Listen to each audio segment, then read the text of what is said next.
আজ তোমাদের সঙ্গে শেয়ার করব ফুলকপির কচুরির রেসিপি। তার জন্য এখানে অল্প করে আমি কড়াতে তেল নিয়ে নিয়েছি, 1 চামচের মতো আদা বাটা, ধনে, জিরে ও গরম মশলার গুঁড়ো নিয়ে নিয়েছি। এরপর মশলাটা ভালো করে আমি ভেজে নেব। স্বাদ মতো দিয়ে দেবো নুন, আর অল্প করে দিয়ে দিলাম গুঁড়ো লঙ্কা। এখানে ফুলকপিটা আমি প্রথমেই ভালো করে গ্রেট করে সেদ্ধ করে জল ঝরিয়ে নিয়েছি। এরপর আমি কড়াইতে দিয়ে ভালো করে আমি শুকনো শুকনো করে ভেজে নেব। স্বাদের জন্য দিয়ে দিলাম 1 চামচ চিনি।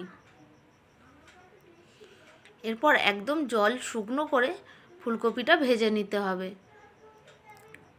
দেখো বন্ধুরা, আমি একদম শুকনো করে ফুলকপিটা ভেজে নিয়েছি। আর এখানে আমি প্রথমেই ময়দাটাও মেখে রেখেছিলাম। যেমন আমরা লুচির জন্য ময়দা মাখি, সেই রকমই আমি ময়দাটা মেখেছি। আর আমি অল্প করে কালো জিরেও অ্যাড করেছি।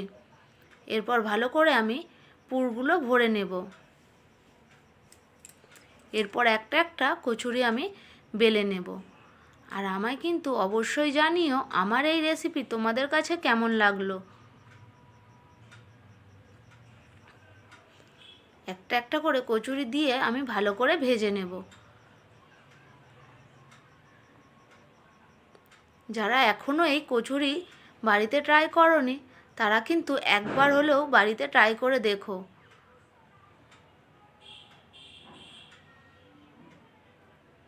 কচুরিগুলো আমি সব ভেজে নেব। তোমরা তোমাদের মতো করে কচুরিটা তোমাদের মতো করে তোমরা পরিবেশন করতে পারো। আলুর দম, ঘুগনি, যে যেটা পারো সেটা দিয়েই পরিবেশন করতে পারো। আমি তো এখানে ঘুগনির সঙ্গে আমার বাড়ির লোককে পরিবেশন করেছি। আর আমায় কিন্তু অবশ্যই জানি